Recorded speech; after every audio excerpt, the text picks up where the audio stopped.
Yay, we've done it. That's amazing. Hello, everybody. Welcome. You are in the right place. This is RozyGlow.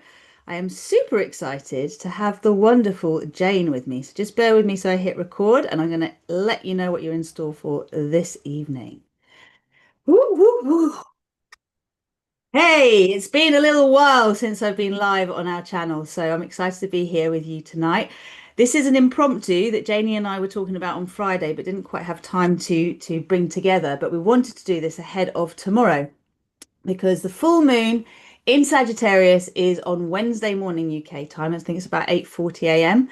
But I'm going to be hosting the what we're calling it now, the Lunar Alchemy Live, which is part of the Star Peace Paradise Earth portal tomorrow. And hopefully Janie's going to be joining with us. And the thing that's been coming through is very much an accumulation of everything that I've been talking about, I feel, since last Lionsgate. And Janie was with me last Lionsgate in the retreat that we actually ran. And I wanted to just bring that to our awareness because as we're coming towards the longest day of the year in the northern hemisphere, not the southern hemisphere, so much is being brought to light. So much light is being shed on what has been hidden. And for all of us, we're being given the most phenomenal opportunity to heal a very deep wound that affects men and women equally. And this is regardless of whether you identify with gender or not. I'm talking about mother and father energy. And this is our opportunity to go through a massive healing in ourselves and in the collective. And I'm speaking primarily to those of you who identify as star seeds, as light workers, as way showers, as luminaries, as system busters, as those who are, social activists, those of us who are doing everything we can to help create a shift in this world. I'm sure you've heard it before, but the most powerful thing we can do is create the shift in ourselves. And this is why I invited Janie to join us, because when Janie and I work together, we do really magical stuff. And Janie, you activate all these amazing codes. I mean, I call you an oracle across time in many ways, but you have this ancient wisdom about you that unlocks my ancient wisdom. And actually, it's not even ancient, it's eternal wisdom. It's beyond the bloodline energies. This is all of time. Do you want to say a little about you before I kind of carry on? Because it'd be great to just hear where you're at right now and what you're doing in the world. Yeah, sure. And thank you for inviting me here. I'm honoured to be with you and your people that you work with. Yes, what do I do? Gosh, how do I put that in a soundbite? Well, I travel, as you rightly said, I hold a vibration in my lineage. And through the work that I've done, I've certainly walked through the fire and I've earned it. I have the ability to change dimensions and change timelines right back to the beginning of time. So it means that I can hop around in time and just rebalance, release, and reprogram things when it's necessary. But as you can imagine, with that, there's always personal choice. And I have to be impeccable with what I'm asking for because I don't have the right to change anybody's Mm. um, path of learning. But when it's necessary, then I'm allowed to do it, and I'm given clear path to be able to do that. And doing a lot of work at the moment as we're shifting through into different timelines for humanity. Yeah. Just that little thing. Just that little thing. I mean, we talk about you being a quantum energy worker, and I think that's another way of explaining it as well. But like, I know what I want to just say to everybody who's catching this. We're aiming at half hour. Be concise. We really want to dive deep and just give you something to mull over ahead of tomorrow, because really the invitation tomorrow with the full moon Sagittarius, and actually whenever you catch this, because the full moon Sagittarius energy represents a ring of fire. It's a transformation. It's like the bushfires that will basically cut away what needs to be destroyed in order to birth new life. And this is not like eclipse season. This is just very, very powerful, allowing. It's a willful, a very conscious surrender of what no longer serves, right? But that's not a giving up. And there's something very potent for the women, those of us who in this lifetime have chosen to have breasts and to identify as women with wombs. There's something very specific for these women, okay? The boobs and the wombs. This matters because it's actually part of the self-identity that keeps perpetuating this trauma. And not that there's anything wrong with being a woman, right? But we're just really honoring the fact that both Janie and I, although we've chosen to come in female form in this lifetime, we know we've spent many lifetimes as men. And not just men and women, humans on this planet, but we've been on lots of other planets doing lots of other things, right? So some things are fathomable, some things are not. So please just let yourself open your heart, open your mind to this conversation. Take what resonates, leave what doesn't. There's nothing you have to conform to or believe here, right? This is just an invitation to awaken to a remembrance that will allow all of us to free ourselves of suffering that's really unnecessary. Okay, there's suffering that we go through that we can see the value of it, right? Pain that we know has purpose, but there's a lot of pain we go through that is just the focus on the wound, right? And that's the thing that we're here to clear up because I saw a video, I was trying to find it today to post it, but it was about a week ago, of someone, very excitedly talking about how it's the rise of the feminine again now for the next 20 years or so. The tech bros, the young guys are out the way. It's now going to be the sort of woman in her late 40s to mid 60s, 70s that's going to be taking center stage. And I was excited about this because it kind of fits with my age, our age, right? But at the same time, when I heard the words, and we can finally rule over and lead the masculine, I I was horrified. I was horrified that there are women who feel this is the natural order, that are seeking empowerment at this point to have that opportunity again. It's almost like if you heard a load of men going, "Yay!" like can't wait till we can put those women back in their place and like tell it. Do you know what I mean? Like there's something to me that is really abhorrent about it. And I'm sorry if that offends, but Janie, I brought you in for us to talk about this because I'll pass over to you in a sec, just to give everyone a little caveat. We worked together on Sunday, the 1st of June, when I held the Sacred Reset Day, back at where we love to actually host events. And it was you that told me about this place, Janie, the Green Door Centre in Bosham, which has a lot of beautiful energetics going on that I know when we do work there, it has this ripple effect, not just in this country, but all of Europe and actually intercontinental, right? There's something that happens when we're there and it's feeling even better every time we go, right? Yeah. But there was something very powerful that we unlocked in the simplicity of the work that we did. And everyone who came along, all women apart from my husband, were going through a sacred reset where we were kind of reactivating our soul blueprint and becoming aware of where our human blueprint, the bloodline stories we inherited, are kind of getting in the way now of what we came here to do. And Janie, you touched on something or an archetype called the Lady of the Lake that I thought was really important for us to address. Yeah.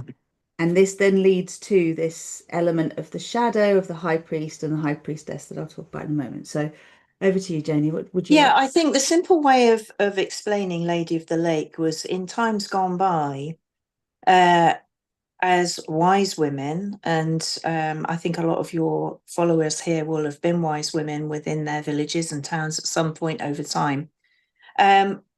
We were placed in a position for we would have been within our villages and towns at one point, but it was decided that we were going to be put on the periphery, and we were, to all intents and purposes, left to our own devices and were well thought of by most people, and visited by people when they needed our wisdom. But within that, we became self-reliant, not very humble, and were often arrogant, thought we knew better than anyone else. We were getting into a pattern of choosing the masculine that would leave us. So they'd come into our life, be amazing, and then they'd be leaving again. It was that pattern of I can't find the right word for it. It was never going to work. It was it was a relationship for a short time, not a long time. Yeah. And what that did was it then left us to bring our children up just from the feminine point of view. And within that patriarchy era that we went through then, it built up this resentment for the masculine, quite well deserved when they started burning us and drowning us. You know, I understand where it comes from. However, I feel like this energy of relying on ourselves without reaching out for help and thinking we know better all the time, not reading the room, this energy of overpowering the masculine is just reflecting the pattern back that we've had for thousands of years with the masculine in charge, seeking to control, have dominion over, have power over. It's not the way to readdress things, I believe. Mm. And you and I have worked, this is what we were working on, welcoming in the divine masculine, the divine feminine at Lionsgate, wasn't it? And honouring and in gratitude for both. And thank you, Ian, for representing that on both occasions when we visited our bosom. He holds a very sacred frequency for us that's very grounding. And it's about honouring and respecting both male and female. And it's up to us, I believe, within that, to not only look for a different pattern that we find attractive in ourselves, but also then inspiring that in our sacred opposite, our sacred males, and encouraging that right down from the sons we birth to the young sons, the teenagers, the masculine, and then the dads, the grandfather. It's bringing the sacredness and the wisdom of that grandfather energy throughout the lifetime of the male and welcoming that back. Just as we're welcoming our own intuitive gifts back across time, we're also welcoming in those intuitive gifts for our sacred masculines, because they are coming and they are here. Some of them are already here. Yeah. Yeah, thank you for sharing that. And one of the things we've talked about before that gets us a little bit boggled is timelines, right? In terms of what's happened in history or her story or our story. Because what's wonderful, my sort of psychic gifts have really I've only started to own them in the last few years. You activated my light language partially, as is someone else. You let me know about the star families that I'm connected to, and this painting here is one of Janie's. So, like, I will put Janie's details of how you can contact her if you're interested in her work, because you are a very busy lady and very in demand, because what you do is phenomenal. And for me, it's been such confirmation to trust what is not written in any book, but I just know in my bones, I know in my being, right? And that's the difference. For those who are attracted to being leaders of the New Earth paradigm, we've got there's no book. Okay, there's the Star Peace book, right? That's a manual. My client, lovely Wyndham James, has just sent me a copy of his fabulous book, which I think is a wonderful 4D bridge. And it starts with miserable success, the result of doing what you should. And this is very much a Wonderful. masculine. It's brilliant. He's literally reading my book going, oh my gosh, I'm so in 4D. And I'm like, yeah, this is the 4D bridge, but it's how you use the mind to work with opening doorways rather than closing them and keeping you where you're used to. And this is the beauty. And I'm just giving this as an example of the masculine and the feminine activating each other, inspiring each other, working together, not pushing each other down. I ain't saying you're wrong. He ain't saying I'm wrong. We're saying, wow, this is challenging for me, or wow, yeah, I get where that's coming from. And it's like, it's the learning and the opening and the embracing. And as you said, Ian has taught us many valuable lessons, but he shows up, Taurian, where are we now? Venus has just gone back into Taurus. There's some really powerful, beautiful energy available to us. But he holds that homestead. And when we obviously, this is relevant because I think it's important for us to recognize where men and women are in the collective right now. And I'm just saying the energy is One where there's a lot of tiredness of the same old stories, tiredness of holding the line, of keeping the faith, of continuing to trust, even though things don't look like they're changing on the surface. Like things are getting worse rather than getting better. All of that's going on. It's tiring.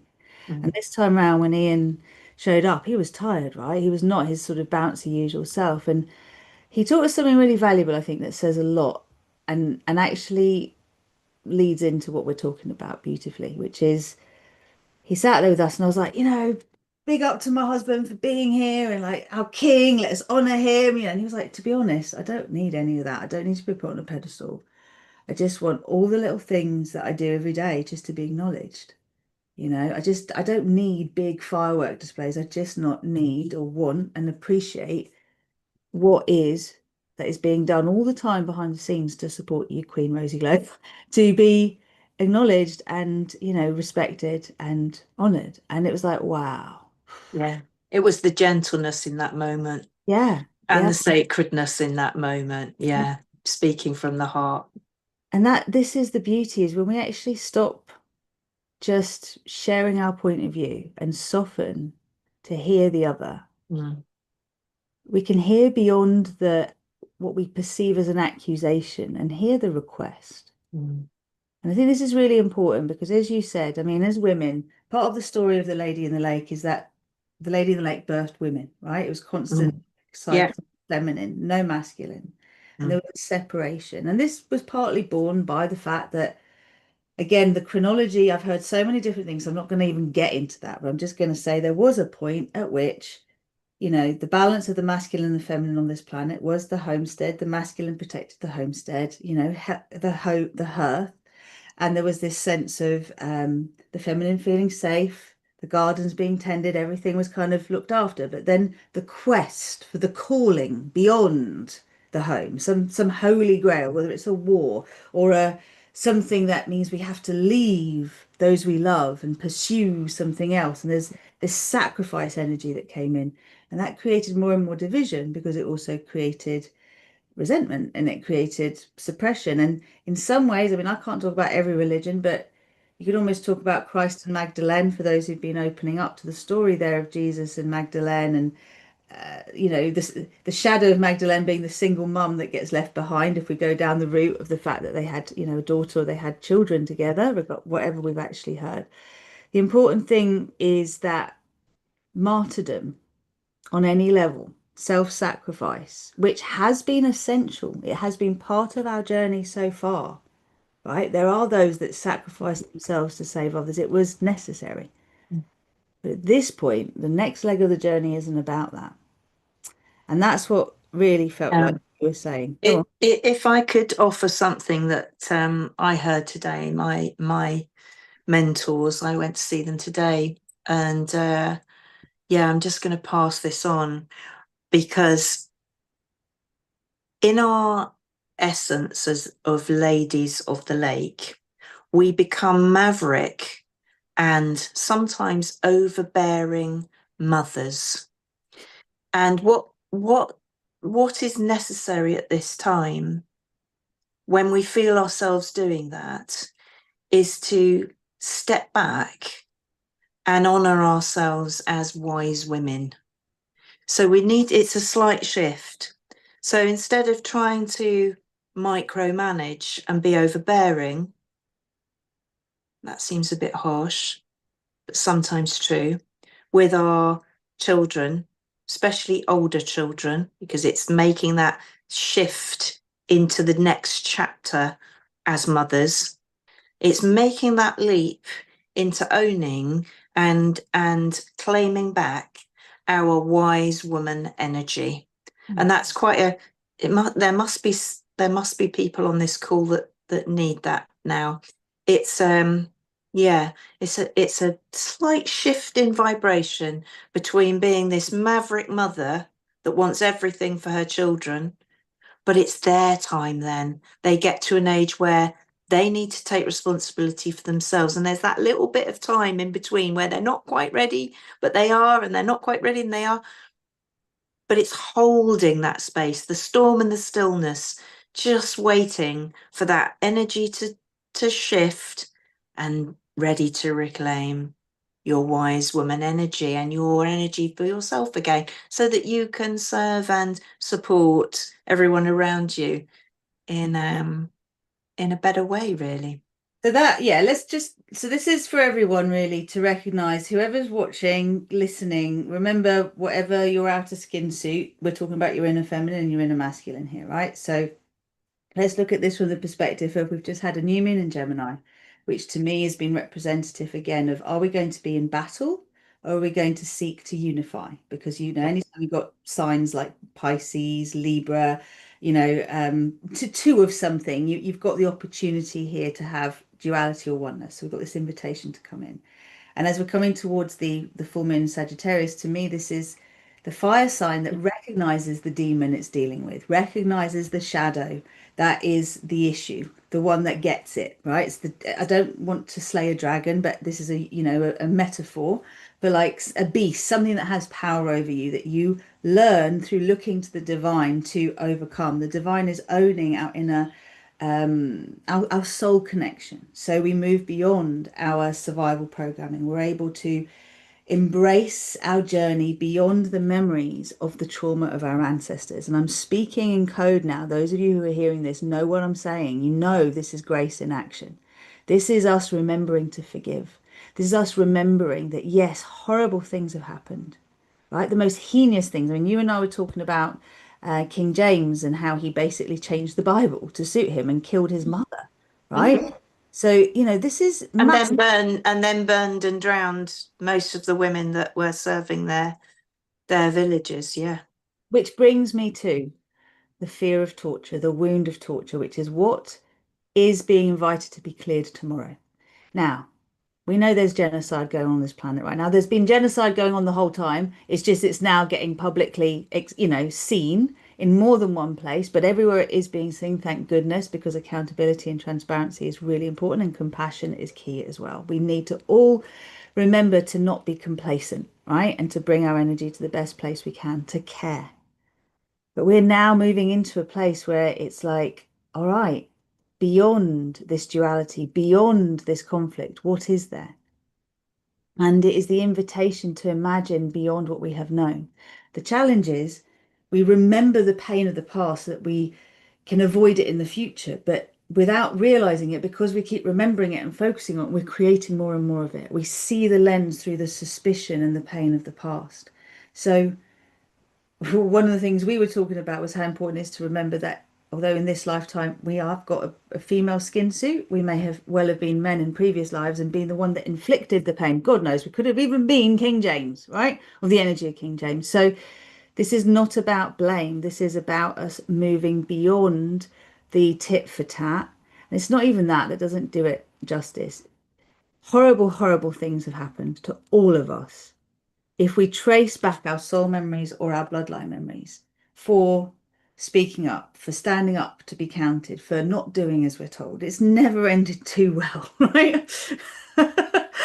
And yet we're being called again to stand up, right? And go, no, we're not doing that. Nothing in your programming or my program is going to go, girl, that's a great idea. You go ahead with that. Go on then. Go on. Go on, Joan of Arc. Go on. Go on, was it Wallace? Dick and Jig, Alfred. So they're all dead. They're all dead. And they died horrible deaths. So it's not a good advert to be a martyr or to be the brave one, right? However, here we are. And actually, because of so many beautiful people's capacity to inspire bravery in others, yeah, we come together and we go, you know what? Together we are stronger. And I think added to that, I think within that surrendering that wound and moving through it, what we can then offer is what we project gets reflected back to us. So it's a choice to move past that wounding and surrender. Like you said earlier, it's not giving up. Surrendering is different to giving up. Surrendering. There's a softness to it.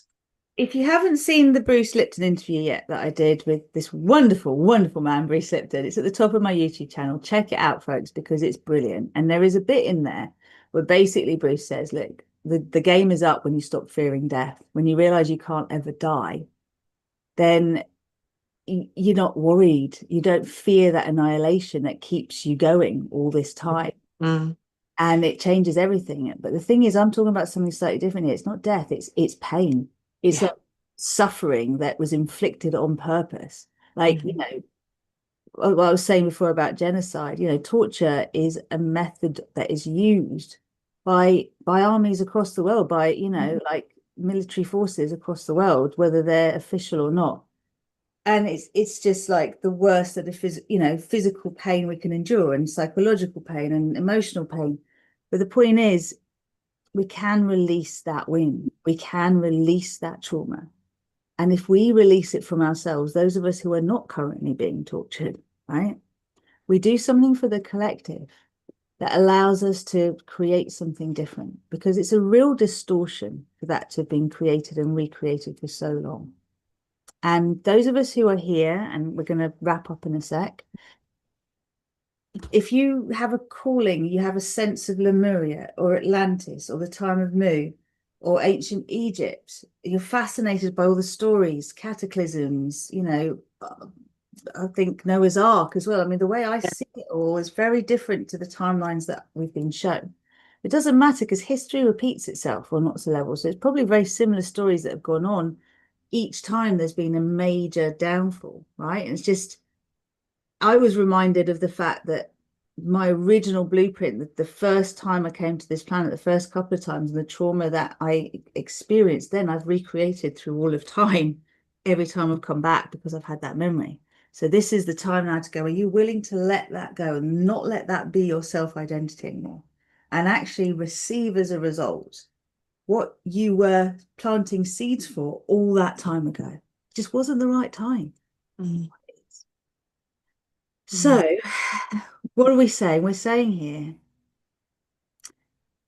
that the invitation is to remember we're not better than. This is not a women going to lead the men time any more than it's, time for men to lead the women. We're learning to share power. And you said something amazing at the end of our Sacred Reset Day, which I put in that little video. I don't know if you saw it, but it was like you talked about raising the head of the masculine and Yeah. start to create some trust again. Yeah. Talk, That talk. was a visualization I had actually it was 2019, and I was shown first the masculine with his foot on my neck actually, and it was removed, and then of course the guilt and the blame and the shame came into the masculine and he fell to his feet. But it's up to us as women who birth both boys and girls. I felt the compassion and the unconditional love and the non-judgment at that time, even though he'd had his foot on my neck, but I was required to lift his head to my gaze and just surrender into that and bring him up to be equal rather than, yeah, it was about respecting each. And at some point, we're going to need to do that in many areas of life. If we can't keep on with the tit for tat all the time, it's just going to go in a loop the Mm, whole time.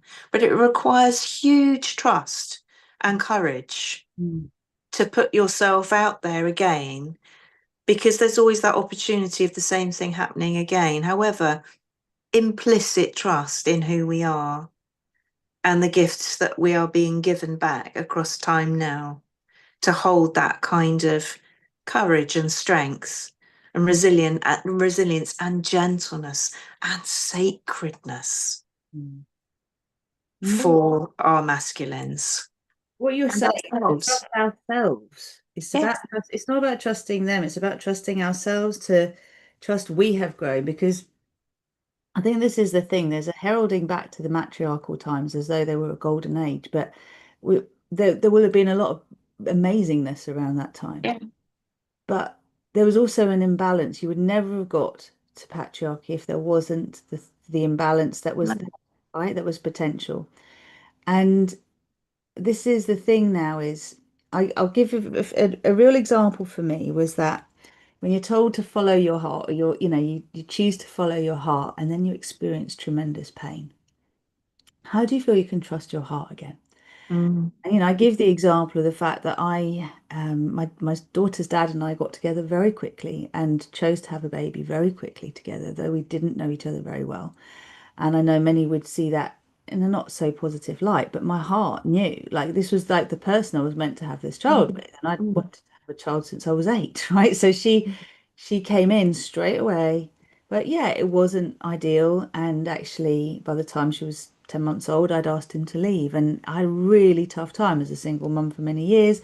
We did co-parent. There's all sorts of stories, but it was dark, dark, dark, dark time, good 20 years. And then, roll on 40 and in comes Ian, like bold, like just boldly into my life after I'd met him years before, but couldn't be together because he was married to someone else and it was just not appropriate. And it was like, okay, now I've got my chance again. Can I trust myself? I've got a man here saying he doesn't just want to be one of my boyfriends, he wants to be my boyfriend. He's serious. mm. Right? And like, can I trust me? Because last time I trusted my heart, I hurt really bad. There were long, long, long repercussions. And it's the ability to say to yourself, actually, yeah, what have I learned in these 20 years that makes me feel I can trust myself and take this opportunity rather than chance and help it become the best thing it can be because of the person I've grown to be. That's the invitation we're all getting to see that. Yeah, yeah, and I think within that, so take I think what you're asking is how you does your heart trust again, and what I would offer is take it away from finding a male or a female, take it just now to ourselves and balancing. I feel that part of getting ourselves to trust ourselves again is balancing the masculine and feminine within us before we can find that other person.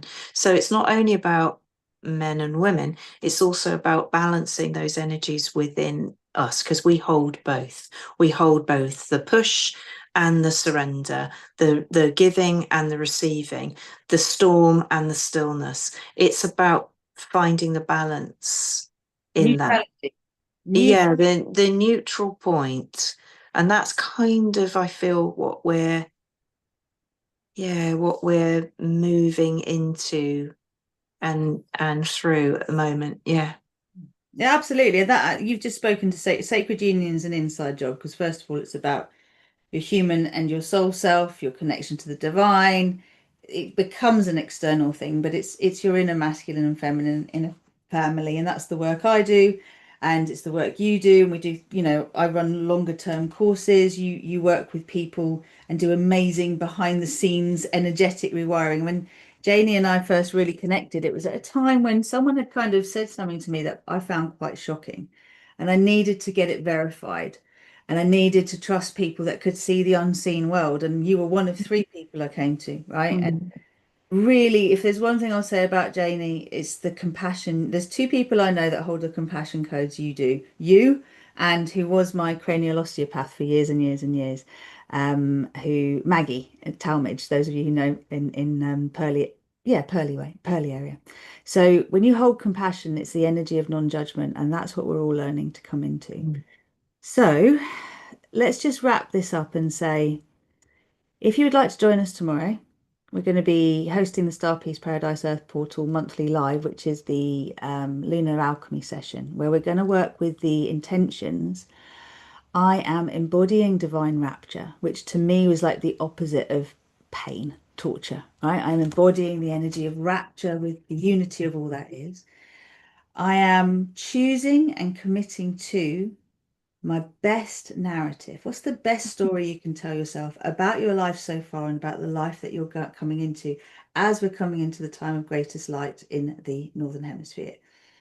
And also, I am choosing my highest timeline and I'm aligned with the divine all of the time. Now, the reason these statements are so like blatant and really fully claiming is to bring out anything that isn't in resonance. Because with the light that we have presently available to us, anything you ask, you will get to see very clearly what mm, normally would be hidden. So our invitation to clean up our own inner landscape and that for the collective, because we're not in the torturous state that, people are suffering. Those who are in deep suffering right now can't do this work. It's Mhm. for us to hold that space and do it. It's a surrogacy. It's an invitation, not of self-sacrifice, but to actually reduce the pressure, right? And help the transformation. Service. It's a Yeah. service, isn't it? Yeah. Mm. So we will put in the chat box. I'll share any links. Do you want to say where people can find you if they want to find out more about what you do? Yeah, I'd just ask them to contact you, or you can find me at janecordellart@gmail.com. Cool. And you're on, what are you on Instagram? We'll put the Yeah, I am. I'm Jane Cordell Art on Instagram. Cordell. Is that right? Jane Yeah, Cordell. yeah. Okay.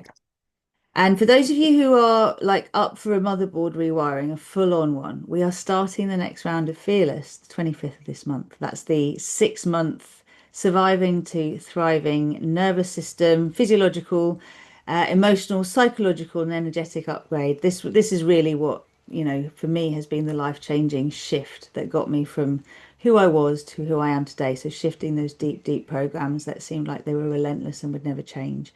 If you know that, you're great at helping others, but not so great at helping yourself, this is for you, right? So if you'd like to know more, just put fearless in the comments and make sure you're following me somewhere that I can reach out to you. So come and join the mailing list on RozyGlow.com, or come along and join us on Instagram, RozyGlow, or TikTok. But make sure you open the channels so I can reach out and speak with you, okay? And I'll send you a link and we can have a chat. For now, if you want to join us for tomorrow, go to rozyglow.com/events. You'll see the membership. It's £14.44 a month. You get a monthly masterclass as well. And this month is all about healing the father wound, which is very fitting because we're talking about the father, the patriarchy, the masculine. And again, allowing the forgiveness to be the key, because that's how we're going to do it, is when we drop the idea that we are superior or they are superior. The high priest is like the energy of the priest, right? Who's hurt others. And the high priestess, again, is the energy of I know better than you. And we really, really want to bring that to light right now and forgive ourselves and each other for holding that energy. Any last thoughts you'd like to share, Janie, before we say goodbye? I'm just thankful for being here with you. It's been an absolute pleasure. Love chatting with you. Me too. More of this coming. But for now, see us tomorrow. We'll do the deep work and obviously invite you into everything else that's happening. Have a lovely evening and we will speak soon. Take care. See you Much tomorrow. love. Mwah. That's